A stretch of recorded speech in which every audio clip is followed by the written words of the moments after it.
चलिए, तो कल मैंने आपको लेविट के द्वारा प्रपोज किया गया के प्लस एच प्लस एक्सेल थ्योरी बताया, और उसके द्वारा मैंने आपको ये बताया कि स्टोमेटा खुलता कैसे और स्टोमेटा क्लोज कैसे होता है, पोटेशियम के एंट्री से और पोटेशियम के एग्जिट से। ठीक है, पोटेशियम के एंट्री से स्टोमेटा खुलता है, पोटेशियम के एग्जिट से स्टोमेटा क्लोज होता है। लेकिन लेविट की थ्योरी ये बात कहते हैं, देखो जूफिनो साहब ने क्या बताया था, याद करो, जो जापानी साइंटिस्ट थे, वो क्या बताए थे कि बस पोटेशियम का रोल होता है स्टोमेटा के खुलने और बंद होने में।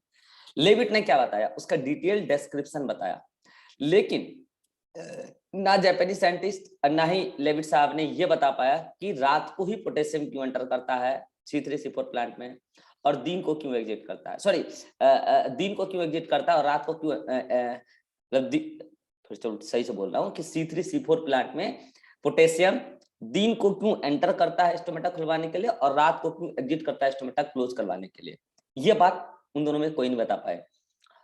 फिर केम प्लांट में इसका जस्ट उल्टा। भाई साहब, ये तो बहुत बड़ी मिस्ट्री थी कि केम प्लांट में स्टोमेटा रात को क्यों खुलता है, और अगर रात को खुलता है इसका मतलब केम प्लांट में पोटेशियम रात को एंटर करता होगा, और दिन को क्लोज होता है इसका मतलब दिन को पोटेशियम आयन निकलता होगा गार्ड सेल से केम प्लांट में। और ये सच बात है, ऐसा ही होता है। इस बात का एक्सप्लेनेशन किसी के पास नहीं था। एंजाइमोलॉजी जो स्टडी है एंजाइम की, उससे जाके ये पता चल पाया कि सारा रहस्य पेप्केज एंजाइम का है, सारा रहस्य ही पेप्केज एंजाइम का है। पेप्केज एंजाइम को नहीं पता कि कब दिन और कब रात। पेप्केज एंजाइम दिन और रात पर वर्क नहीं करता है। दिन और रात का एहसास प्लांट को कौन दिलाता है? Phytochrome pigment. जितने रात के काम को निपटाने रात को निपटाने, दिन को निपटाने दिन को निपटाओ। पेप्केज एंजाइम को फाइटोक्रोम कभी नहीं कहता है कि भाई दिन हो गया भाई रात हो गया। एक्चुअल में होता ही है, गार्ड सेल के अंदर दिन और रात होने की वजह से गार्ड सेल के अंदर का पीएच चेंज होता है। और वो कैसे होता है, कल मैंने आपको बताया था। CO2 का अनइक्वल डिस्ट्रीब्यूशन होता है मेसोफिल सेल और गार्ड सेल के बीच में, दिन और रात में अपोजिट डिस्ट्रीब्यूशन होता है। इसकी वजह से गार्ड सेल के साइटोप्लाज्म का पीएच चेंज होता है। उसी साइटोप्लाज्म में है pepcase enzyme, and pepcase enzyme is very sensitive to pH. Enzyme को क्या पता है कि कब दिन कब रात है, और वो वर्क करता है अल्कलाइन पीएच पे। और इस वजह से ही ये सारा रहस्य खुल के आया सामने कि C3C4 प्लांट में स्टोमेटा क्यों दिन में खुलता है, क्यों रात में बंद होता है, और केम प्लांट में क्यों रात में खुलता है और दिन को बंद होता है। ये पूरा मिस्ट्री सॉल्व हुआ तब जाके, और ये मिस्ट्री सॉल्व करने में भाई साहब 101 साल लगे हैं। ऐसे ही साहब समझ में नहीं आया साइंटिस्टों को। सृष्टि माइक बंद करो, कितनी बार तुमको समझाया? पिट जाओगे ऑनलाइन में। कितनी बार समझाया? डिस्टर्ब मत करो, इधर नहीं पढ़ना है, घर पे बैठो। तुमको पता नहीं रहता तुम्हारा माइक ऑन गया हो गया। हाँ तो ये है। अब यहां से एक सवाल बनता है। क्या सवाल बनता है भाई, जो कि नीट में भी एक बार आया था, बच्चे भयानक कंफ्यूज थे। देखो 3 आयन का रोल है, 3 आयन का रोल है। जल्दी से मुझे बता दो, स्टोमेटा के ओपनिंग में, स्टोमेटा के ओपनिंग में उस 3 आयन का क्या क्या हुआ है, और स्टोमेटा के क्लोजिंग में उस 3 आयन का क्या क्या हुआ है। सर जल्दी से बताओ, वो 3 आयन कौन कौन से हैं, पहले नाम बताओ।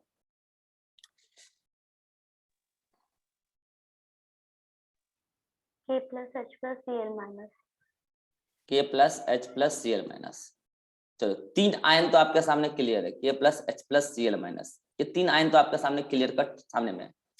हाँ विवेक, इस तीनों में ओपनिंग के दौरान K plus H plus Cl minus का क्या होता है? इन्फ्लक्स इफ्लक्स किसका क्या होता है, जल्दी बताओ।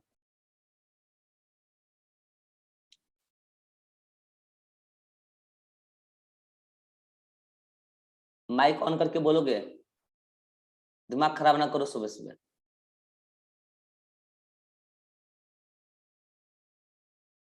अरे भाई साहब माइक ऑन करके बोलो यार।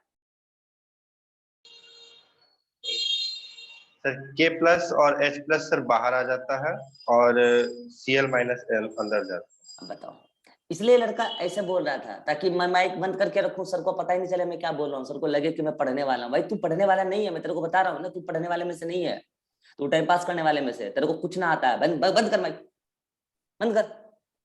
हाँ रिभा बताओ।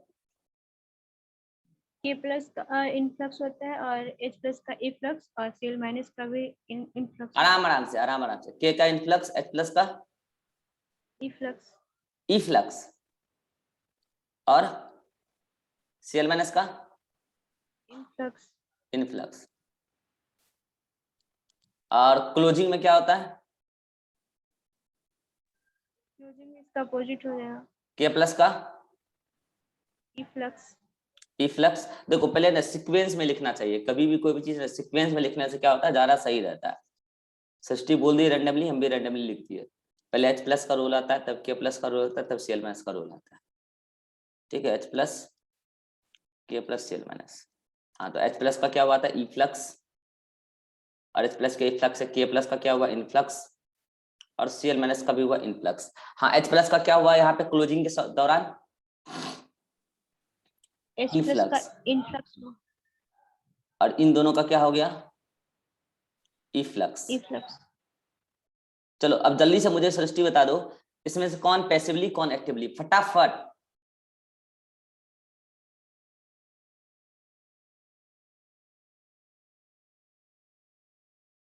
सृष्टि सुन पा रहे हो, क्लास में हो?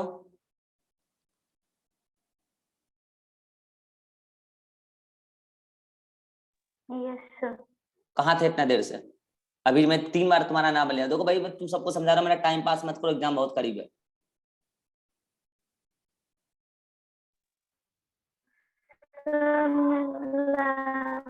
लैग हो रहा था, घर पे बैठ यार, इधर मत आया कर। लैग हो रहा है, घर पे बैठ जा, घर पे बैठ, लैग हो जा उधर ही, निकल इधर से, घर पे बैठ, टाइम पास मत कर मेरा।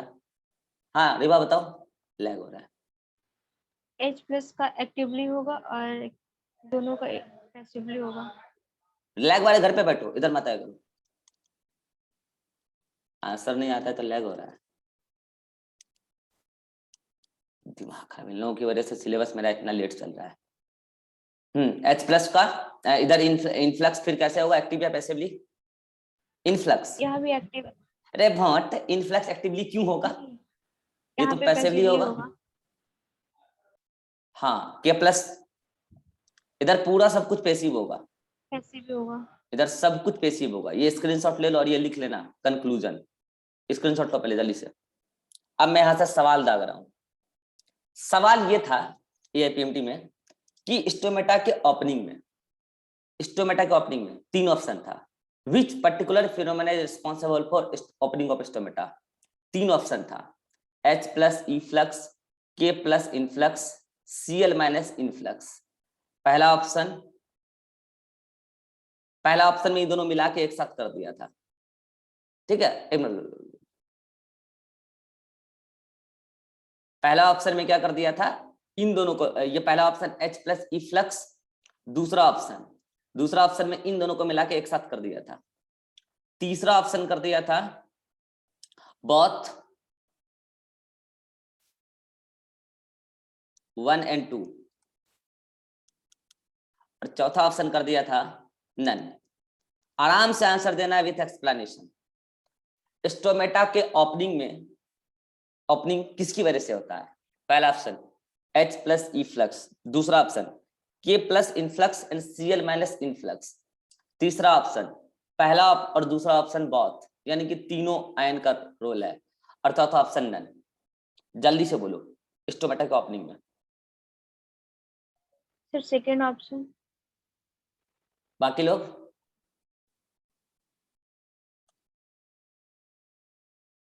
हाँ विवेक।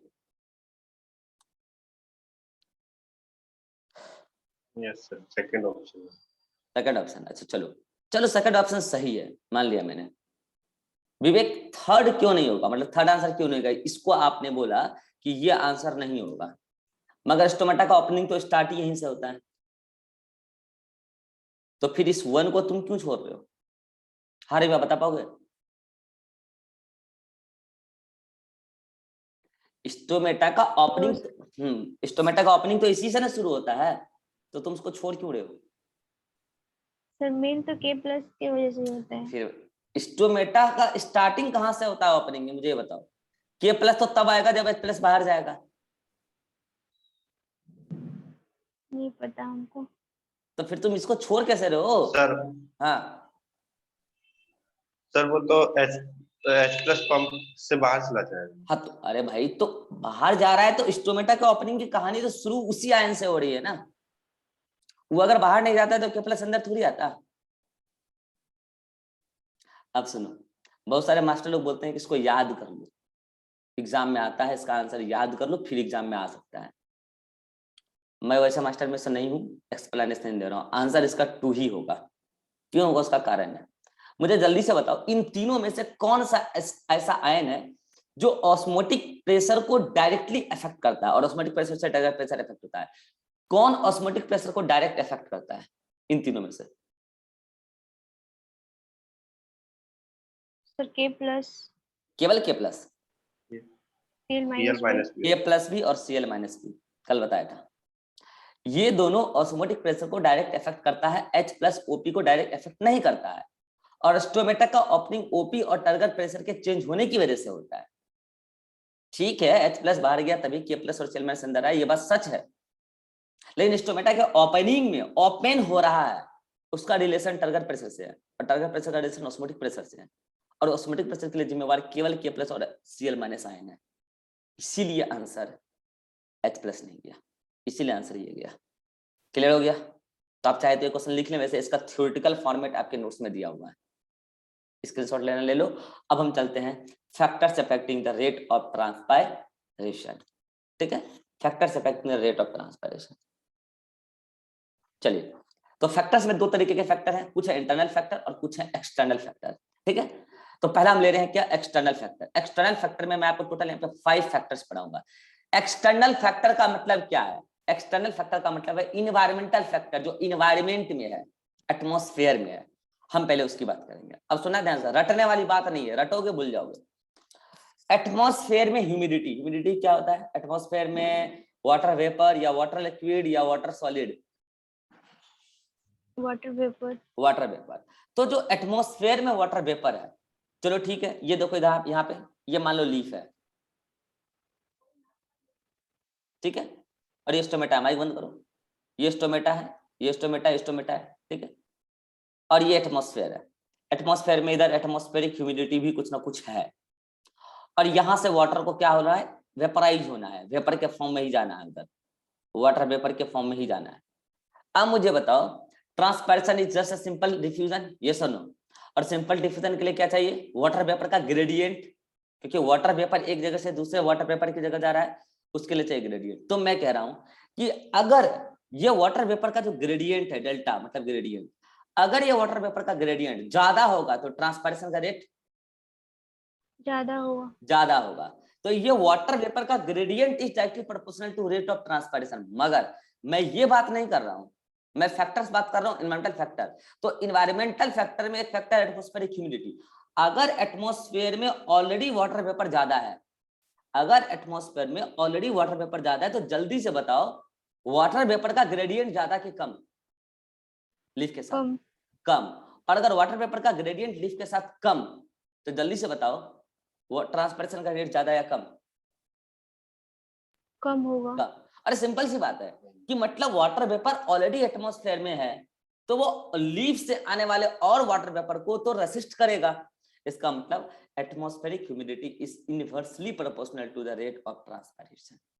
क्यों? क्योंकि एटमॉस्फेयर में ऑलरेडी वाटर प्रेजेंट है, इसलिए वो उसको अपोज करेगा। ये बात तो किसकी हो गई? फर्स्ट फैक्टर एटमॉस्फेरिक ह्यूमिडिटी, ये बात मैं लिख चुका हूँ। ये नीचे फाइटोक्रोम की बात है, वो मैं पहले समझा चुका हूँ। Next temperature. अब ध्यान से सुनना, टेम्परेचर का बड़ा लोचा है। ये टेम्परेचर एटमॉस्फेरिक टेम्परेचर की बात कर रहे हैं। अगर कंफ्यूजन हो तो ब्रैकेट में लिख लो, ये टेम्परेचर एटमॉस्फेरिक टेम्परेचर की बात चल रही है, ना कि प्लांट के अंदर की बात। एटमॉस्फेरिक टेम्परेचर, ठीक है। चलो जल्दी से कोरिलेट करके बताओ, अगर एटमॉस्फेयर में टेम्परेचर ज्यादा, तो एटमॉस्फेयर का वाटर वेपर उड़ जाएगा या वहीं रहेगा? उड़ेगा। उड़ेगा। मतलब एटमॉस्फेयर का ह्यूमिडिटी कम या ज्यादा? ह्यूमिडिटी ज्यादा। अरे ज्यादा भैया, होगा। ज्यादा कैसे हो जाएगा? तुम तो विवेक सुन के बोलते हो, तू मत बोल, तुझसे ना हो पाएगा, तुझसे ना हो पाएगा। हाँ, जो गलत बोलेगी वही बोलेगा, जो सही बोलेगी वही बोलेगा। कितना अच्छा है, कोरिलेशन बहुत बढ़िया है, बनाया। ठीक है, टेम्परेचर ज्यादा, तो भैया टेम्परेचर अगर ज्यादा है तो एटमॉस्फेयर में जो वाटर वेपर है वो तो वेपराइज होकर उड़ जाएगा ऊपर की तरफ, लीफ के आसपास थोड़ी रहेगा वो तो और वेपराइज होकर ऊपर जाएगा क्लाउड बनाने के लिए, वो यहां थोड़ी रहेगा। तो अब बताओ कि अगर टेम्परेचर ज्यादा है भैया, एटमॉस्फेयर में टेम्परेचर ज्यादा है, तो एटमॉस्फेयर में टेम्परेचर ज्यादा होने की वजह से जो एटमॉस्फेयर का वाटर वेपर है, ये जो वाटर वेपर है, ये वाटर वेपर वेपराइज हो जाएगा और ऊपर चल जाएगा। तो जल्दी से बताओ एटमॉस्फेयर में वाटर वेपर ज्यादा या कम? कम होगा। कम होगा, तो एटमॉस्फेयर का ह्यूमिडिटी ज्यादा है कम? ज्यादा। फिर ज्यादा, ह्यूमिडिटी कम होगा, ह्यूमिडिटी कम होगा सॉरी। ह्यूमिडिटी कम होगा। और अगर एटमॉस्फेयर में ह्यूमिडिटी कम, एटमॉस्फेयर में ह्यूमिडिटी कम, तो मुझे जल्दी से बताओ, एटमॉस्फेयर में ह्यूमिडिटी कम है, इसका मतलब चाह रहा है लीफ वाटर हम निकालें, चाह रहा है लीफ की एटमॉस्फेयर में भेजें। इसका मतलब अगर एटमॉस्फेयर में ह्यूमिडिटी कम, तो इसका मतलब आप ये कह सकते हैं कि वाटर वेपर का ग्रेडियंट ज्यादा कि कम? ग्रेडियंट ज्यादा होगा। ज्यादा। अगर वाटर वेपर का ग्रेडियंट ज्यादा, इसका मतलब ट्रांसपैरेशन का रेट ज्यादा। इसका मतलब temperature is directly proportional to rate of transpiration. Vivek ऐसे तेरे को समझ नहीं आएगा, तू ध्यान इधर उधर से हटा के क्लास में आ जा, क्लास में आ जा बेटा, तब समझ में आएगा, ऐसा नहीं आएगा। ये इधर ध्यान, वो उधर ध्यान, उसके वाले इसके वाले पे ध्यान, ऐसे इधर उधर समझ नहीं आता है। ये बायोलॉजी साइंस है, पढ़ना पड़ता है, दिमाग लगाना पड़ता है। आजा क्लास में, आजा, समझ में आएगा, सब आएगा, नहीं तो रिकॉर्डेड देख, तेरा ध्यान ही नहीं है इधर। टेम्परेचर बढ़ेगा, वाटर वेपर घटेगा एटमॉस्फेयर में, और अगर वाटर वेपर घट जाएगा तो एटमॉस्फेयर का ह्यूमिडिटी घट जाएगा, एटमॉस्फेयर का ह्यूमिडिटी घट गया मींस वाटर वेपर का ग्रेडियंट बढ़ चुका है लीफ और एटमॉस्फेयर के बीच में। ग्रेडियंट बढ़ चुका मतलब रेट ऑफ ट्रांसपैरेशन बढ़ जाएगा। मतलब सिंपल सी बात है कि एटमॉस्फेयर में ह्यूमिडिटी कम हो गया टेम्परेचर के बढ़ने से, तो लीफ सोचाएगा ना कि हम जल्दी वाटर को निकालते हैं, वेपराइज करते हैं, एटमॉस्फेयर में भेजते हैं, इसलिए रेट ऑफ ट्रांसपैरेशन बढ़ जाएगा। एक्सपेरिमेंटली ऐसा देखा गया है कि अगर हम एटमॉस्फेयर का टेम्परेचर 10 डिग्री सेल्सियस से बढ़ा दें, जब बढ़ जाए, नेचर में टेम्परेचर बढ़ता करता रहता है, अगर एटमॉस्फेयर का टेम्परेचर 10 डिग्री सेल्सियस से बढ़ जाए तो रेट ऑफ ट्रांसपायरेशन डबल हो जाता है, रेट ऑफ ट्रांसपायरेशन डबल हो जाता है।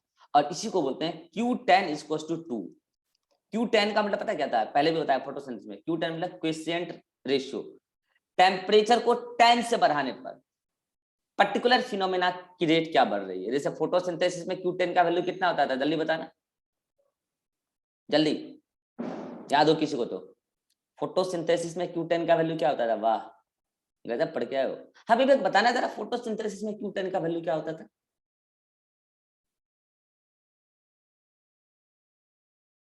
माइक तो ऑन नहीं करके याद है। बोल। हाँ नहीं याद है, पढ़ाई कर, गार्जियन का बहुत पैसा बर्बाद कर दिया तूने, तू बहुत ठगता है गार्जियन को। भाई साहब गार्जियन बहुत मेहनत से कमा के देते हैं तेरे को पैसा, तू बर्बाद कर रहा है उनको, उनको भी बर्बाद कर रहा है, तू भी बर्बाद हो रहा है।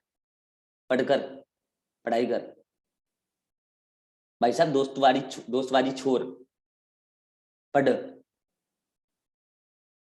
शर्म नहीं आ रही, इतने दिन से तैयारी कर रहे हो, गार्जियन का पैसा बर्बाद कर रहे हो भाई साहब, पढ़ लो यार, जरूरी नहीं है डॉक्टर ही बनो, अच्छा इंसान बन जाओ कम से कम, खुशी होगी हमें, गार्जियन को भी, जरूरी नहीं है डॉक्टर ही बन जाओ, लेकिन तू तो कुछ भी नहीं बन पाएगा इस हालत में। तो Q10 का वैल्यू ट्रांसपायरेशन के लिए 2 होता है, ठीक है। तो भाई साहब टेम्परेचर बढ़ने से होता क्या, मैं आपको लॉजिकली, आप सोच रहे हैं टेम्परेचर बढ़ने से एटमॉस्फेयर का ह्यूमिडिटी कम हो जाता है और उसकी वजह से ट्रांसपैरेशन का रेट बढ़ जाता है। Now next factor, next light. हाँ लाइट का थोड़ा सा लोचा है। हाँ विजिबल वेवलेंथ का जो वेवलेंथ होता है, विजिबल वेवलेंथ, लाइट का जो विजिबल वेवलेंथ होता है उसका रेंज कितना से कितना होता है विवेक? 400 से 700। 400 से 700 नैनोमीटर, और उसमें आता है विबग्योर, VIBGYOR, रेड का होता है 700 और वायलेट का होता है 400। हाँ 4000 से 7800 होता है। अरे भाई ये हम लोग बायोलॉजी में यही यूज करते हैं, फिजिक्स में एक्यूरेट यूज करते होंगे, बायोलॉजी में हर जगह यही यूज होता है, 400 से 700, समझ रहे हो? एक्यूरेट मुझे पता है थोड़ा सा इधर उधर होता है, वो होता है फिजिक्स में होता होगा, ठीक है, केमिस्ट्री में भी होता होगा, बायोलॉजी में 400 से 700 नैनोमीटर। और 4000 क्यों बोल रहे हो फिर तुम? उसको एंगस्ट्रम में लेके जा रहे होगे, मैं नैनोमीटर की बात कर रहा हूँ। 400 से 700 नैनोमीटर यही होता है बायोलॉजी में, चेक कर लेना कहीं पे भी, ठीक है। और ये नैनोमीटर में तो फिजिक्स में भी यही होता है। हाँ वो थोड़ा सा तुम 480 और ये सब वो सब थोड़ा सा इधर उधर फ्लक्चुएट होगा, हम 400 से 700 लिखते हैं, ठीक है। हाँ अब मुझे बताओ, इसका वेवलेंथ कम है और इसका वेवलेंथ ज्यादा है, यानी कि इस विजिबल वेवलेंथ में हम जब 400 से 700 की तरफ जाते हैं तो वेवलेंथ बढ़ रहा है, मगर आपको पता होगा जिस पर्टिकुलर लाइट की जो कलर की लाइट है उसकी अगर वेवलेंथ कम है तो उसकी एनर्जी ज्यादा होगी। ज्यादा होती है।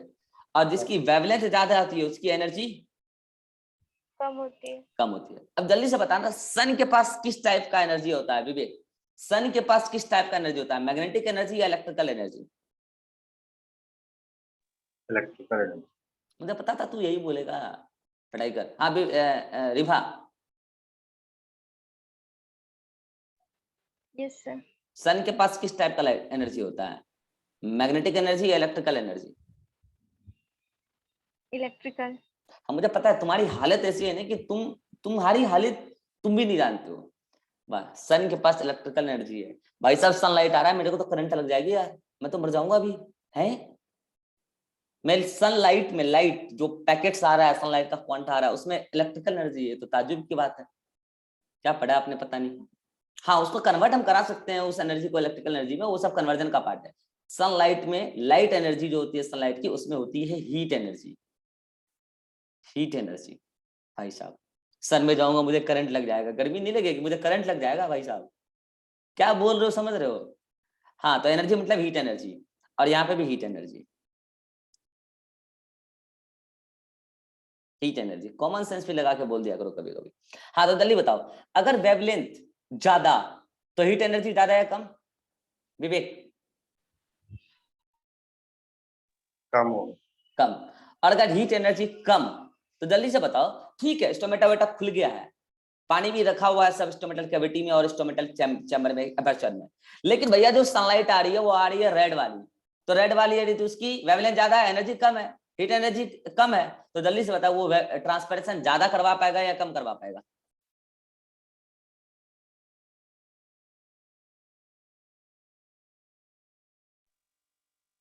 कम करवाता है। ट्रांसपायरेशन कम करवा पाएगा, क्योंकि उसके पास एनर्जी ही उतनी नहीं है कि उसको वेपराइज करा पाए। इसका जस्ट अपोजिट क्या होगा, जो कम वेवलेंथ वाली है, कम वेवलेंथ वाली है तो उसके पास एनर्जी ज्यादा है, एनर्जी ज्यादा है तो जाहिर सी बात है कि वो ट्रांसपायरेशन ज्यादा है, तो एनर्जी ज्यादा है तो ट्रांसपायरेशन ज्यादा कराएगा। और बच्चा मैं आपको बता दूं, ऐसा ऑब्जर्व किया गया प्रैक्टिकली, ब्लू रीजन का ट्रांसपायरेशन रेट सबसे ज्यादा पाया गया है, और रेड रीजन सबसे ज्यादा, और रेड रीजन का ट्रांसपायरेशन रेट सबसे कम। फिर इसमें और भी फैक्टर्स आ जाते हैं बीच में, मैं उसको कंबाइन नहीं कर रहा हूं। आप डायरेक्ट क्या देखोगे कि रेड और ब्लू में ही अक्सर आपसे कंपैरिजन किया जाता है, एक्शन स्पेक्ट्रम पूछा जाता है। तो जो ब्लू रीजन है, ब्लू रीजन में ट्रांसपैरेशन का रेट सबसे ज्यादा, उसका कारण क्या है, ब्लू और रेड के कंपैरिजन में अगर आप बात करोगे तो इसका वेवलेंथ कम, एनर्जी ज्यादा, एनर्जी ज्यादा है तो ट्रांसपैरेशन का रेट ज्यादा, इसका वेवलेंथ ज्यादा है तो एनर्जी कम, एनर्जी कम तो ट्रांसपैरेशन का रेट कम। मैं समझा चुका हूं आपको, अब बढ़ते हैं आगे, अगर स्क्रीनशॉट लेना ले सकते हैं आप। नेक्स्ट, ये हो गया क्या फैक्टर, ये हो गया आपका तीसरा factor. Now next is wind velocity. Wind velocity means क्या, the air flow around the leaf. Wind velocity का मतलब क्या, air flow around the leaf. अब मुझे आप ही बताओ जल्दी से कि ये लीफ है, इधर देखो ये लीफ है, ये लीफ है, इसमें स्टोमेटा है जिससे वाटर का वेपर लॉस हो सकता है, वाटर वेपर इससे निकल सकता है। अब मुझे एक बार बताओ, इसके चारों ओर इधर एयर तो है ना जी, एयर तो है ना, अब जल्दी से बताओ उस एयर में कुछ ना कुछ ह्यूमिडिटी होगा, यस और नो? ह्यूमिडिटी भी होगा, CO2 भी होगा, दोनों ही चीजें होगी। तो अगर उस एयर में ह्यूमिडिटी भी है और CO2 भी है अपना कुछ ना कुछ, अब मैं कह रहा हूं कि इस ये अपना एयर एक अपना नॉर्मल रेट से फ्लो भी कर रहा होगा, जिसको आप कहेंगे एयर फ्लो या विंड फ्लो, विंड फ्लो बोलो। अब मैं कह रहा हूं कि कल को विंड फ्लो तेज हो जाए, तो जल्दी से बताना लीफ के सराउंडिंग में ये ह्यूमिडिटी ठहरेगा या लीफ के सराउंडिंग में ठहर नहीं पाएगा, आगे बढ़ जाएगा? ठहर नहीं पाएगा। अगर ठहर नहीं आगे पाएगा बढ़ तो कुल मिला, हाँ आगे बढ़ जाएगा। अगर ठहर नहीं पाएगा तो कुल मिला के आप क्या कह सकते हैं कि लीफ के बाहर ह्यूमिडिटी कम या ज्यादा? ह्यूमिडिटी कम। ह्यूमिडिटी कम, तो वाटर वेपर का लीफ और एटमॉस्फेयर के बीच में वाटर वेपर का ग्रेडियंट ज्यादा या कम? ज्यादा। ज्यादा, तो ट्रांसपरेशन का रेट ज्यादा। तो इसीलिए wind velocity is directly proportional to transpiration rate, because wind velocity is inversely proportional to atmospheric humidity around the stomata. Concept को समझिए, मैं डायग्राम बना के समझा रहा हूँ, बाकी थ्योरेटिकल फॉर्मेट में इधर लिखा हुआ है। अच्छा इसका वाइस वर्सा भी होगा, कल को विंड वेलोसिटी काफी स्लो हो जाए, अरे हवा चल ही नहीं रहा है, तो जल्दी से बताओ कि जो भी लीफ के सराउंडिंग में ह्यूमिडिटी और CO2 है, तो वो ह्यूमिडिटी लीफ के आसपास ही रहेगा या कहीं और चल जाएगा? आसपास ही रहेगा। तो ह्यूमिडिटी के अगर आसपास रहेगा तो वाटर वेपर का ग्रेडियंट लिक्विड और ट्रांसफर के बीच में ज्यादा है कम? कम। और अगर वो कम तो ट्रांसपर्सन का रेट ज्यादा है कम? कम। कम। तो इसका वाइस वर्सा भी सही है। Next last factor atmospheric pressure. External factor में लास्ट फैक्टर एटमॉस्फेरिक प्रेशर। चलो ये लीफ है, इधर देखो ये लीफ है, ठीक है, और ये स्टोमेटा है, ठीक है। बाकी सब अदर फैक्टर सब कुछ ठीक है जो है। अच्छा एक बार ध्यान रखना, एट अ टाइम एक ही फैक्टर सोचना, अदरवाइज तुम्हारा क्वेश्चन गलत हो जाएगा। और तुमको कोई भी आदमी at a time multiple factor नहीं सोच पाएगा। ये सब काम रिसर्च लेवल का होता है, नीट लेवल में ये सब चीज क्यों करवाएंगे भाई? एट अ टाइम एक फैक्टर सोच ले, इतना ही आंसर दे दो काफी हो जाता है यार। ये सब काम की टेम्परेचर भी ये हो, प्रेशर भी वो हो, तो प्लांट के ट्रांसपिरेशन रेट पे क्या प्रभाव पड़ेगा, ये सब रिसर्च का पार्ट होता है। ये सब MSc master level PhD level पे लोग पढ़ते हैं बोटनी में। ये सब आप ना सोचो, ठीक है, इतना कॉम्प्लिकेटेड क्वेश्चन आपको नहीं देंगे, टेंशन ना लो। हाँ मुझे एक बार बताओ कि अगर सब कुछ ठीक है, सब कुछ स्टैंडर्ड है, नॉर्मल है, अब हम प्रेशर के बारे में सोच रहे हैं, ठीक है, तो वाटर में प्रेशर निकल रहा है। लेकिन एक बात बताओ, अगर एटमॉस्फेयर में, एटमॉस्फेयर का अपना एक प्रेशर होता है, पता है ना, एटमॉस्फेरिक प्रेशर, किसी कारणवश, और आपको वो पता होगा, अलग अलग ज्योग्राफिकल एरिया में एटमॉस्फेरिक प्रेशर अलग अलग होता है। जैसा हाई एल्टीट्यूड पे एटमॉस्फेरिक प्रेशर ज्यादा है या कम? हाई एल्टीट्यूड पे कम होगा। कम होगा। तो वहां पे ट्रांसपिरेशन का रेट ज्यादा पाया जाना चाहिए, लेकिन पाया नहीं जाता है। क्यों नहीं पाया जाता वो आपको बताऊंगा अभी मैं। एडेप्टेशन होता है प्लांट का। हाँ तो मैं कह रहा हूँ कि एटमॉस्फेरिक प्रेशर जो होता है अलग अलग होता है। अब मैं कह रहा हूँ कि कल को किसी कारणवश यहाँ की एटमॉस्फेरिक प्रेशर ज्यादा हो जाए, तो मुझे एक बार बताना, अगर एटमॉस्फेरिक प्रेशर ज्यादा है तो वाटर जो इधर आ रहा है वो किस रेट से आ रहा है? सिंपल डिफ्यूजन प्रोसेस से, डिफ्यूजन प्रेशर से आ रहा है। अगर इधर एटमॉस्फेरिक प्रेशर ज्यादा है तो जल्दी से बताओ वो आने वाले वाटर वेपर को अपोज करेगा या सपोर्ट करेगा? अपोज करेगा। तो एटमॉस्फेरिक प्रेशर अगर ज्यादा तो ट्रांसपिरेशन का रेट ज्यादा या कम? कम। तो atmospheric pressure is inversely proportional to transpiration. These all 5 factors are external factor, that means the environmental factor, atmospheric factor। क्या क्या बताया मैंने? फिर से एक एक करके मैं सारी बातें बता देता हूं। सबसे पहले मैंने आपको बताया एटमॉस्फेरिक ह्यूमिडिटी। अगर एटमॉस्फेयर का ह्यूमिडिटी ज्यादा है तो ऑलरेडी एटमॉस्फेयर में वाटर वेपर है तो लीफ से नहीं जा पाएगा, means atmospheric humidity is inversely proportional to transpiration. आप एग्जाम में सोचना, रटना मत, atmospheric humidity is inversely proportional to transpiration. Next temperature. अगर ये एटमॉस्फेरिक टेम्परेचर की बात हो है, अगर एटमॉस्फेयर में टेम्परेचर ज्यादा तो एटमॉस्फेयर का वाटर वेपर रहेगा नहीं, उड़ जाएगा, लीफ के चारों ह्यूमिडिटी नहीं रह पाएगा, इसका मतलब ह्यूमिडिटी कम हो जाएगा। अगर लीफ के चारों ह्यूमिडिटी कम हो जाएगा तो ट्रांसपिरेशन का रेट बढ़ जाएगा, यानी कि temperature is directly proportional to transpiration rate. सोच के देना आंसर, रट के मत देना। नेक्स्ट लाइट में सर बताए कि वेवलेंथ अगर कम है तो एनर्जी ज्यादा, हीट एनर्जी ज्यादा, अगर हीट एनर्जी ज्यादा है तो ट्रांसपिरेशन का रेट ज्यादा है। वेवलेंथ कम है, सॉरी वेवलेंथ ज्यादा है तो हीट एनर्जी कम है, हीट एनर्जी कम है तो ट्रांसपिरेशन कम है। इसका मतलब ब्लू रीजन में ट्रांसपिरेशन का रेट फास्ट और रेड रीजन में ट्रांसपिरेशन का रेट स्लो, ये वाला लाइट का। इसके बाद मैंने बताया विंड वेलोसिटी। विंड वेलोसिटी मतलब क्या होता है कि लीफ के चारों ओर ठहर पाएगा कि नहीं ठहर पाएगा, क्या? ह्यूमिडिटी। अगर नहीं ठहर पाएगा, विंड वेलोसिटी बहुत ज्यादा है तो लीफ के चारों ओर नहीं ठहर पाएगा, मतलब ह्यूमिडिटी कम हो गई है तो ट्रांसपिरेशन का रेट बढ़ जाएगा, मतलब wind velocity is directly proportional to transpiration rate. लेकिन एक बात सुनना ध्यान से, अगर विंड वेलोसिटी एक कांस्टेंट रेट से बढ़ रही है तब तो ठीक है, लेकिन अगर अचानक से काफी ज्यादा विंड वेलोसिटी बढ़ गई या फिर धीरे धीरे बढ़ते बढ़ते बहुत ज्यादा बढ़ गई, आंधी तूफान आ गया, तो पता है मैकेनिकल डैमेज हो सकता है, स्टोमेटा क्लोज हो सकता है, इवन लीफ भी डिस्ट्रॉय हो सकता है। लेकिन अगर बहुत ज्यादा विंड वेलोसिटी बढ़ जाएगा और लीफ टूट नहीं रहा है तो मैकेनिकल प्रेशर से भी कई बार स्टोमेटा बंद हो जाता है, मैकेनिकल प्रेशर से। समझ में आ रहा है? तो एक्सेस विंड वेलोसिटी में ट्रांसपिरेशन रेट बढ़ेगा कि घटेगा? जल्दी बताओ। घटेगा, ठीक है। स्टोमेटा बंद हो जाएंगे तो ट्रांसपिरेशन रेट घट जाएगा, ठीक है। And at last atmospheric pressure. अगर एटमॉस्फेरिक प्रेशर ज्यादा है तो वाटर वेपर जो निकल रहे हैं स्टोमेटा से इसको अपोज करेगा एटमॉस्फेरिक प्रेशर, तो ट्रांसपिरेशन का रेट घट जाएगा। जल्दी से सारे एक्सटर्नल फैक्टर पढ़ लो, देन अगले मीटिंग में हम इंटरनल फैक्टर समाप्त करते हैं। हाँ विवेक, यहाँ तक कोई डाउट है? No sir. सृष्टि, ये हरिभा, चलिए मिलते हैं अगले मीटिंग में।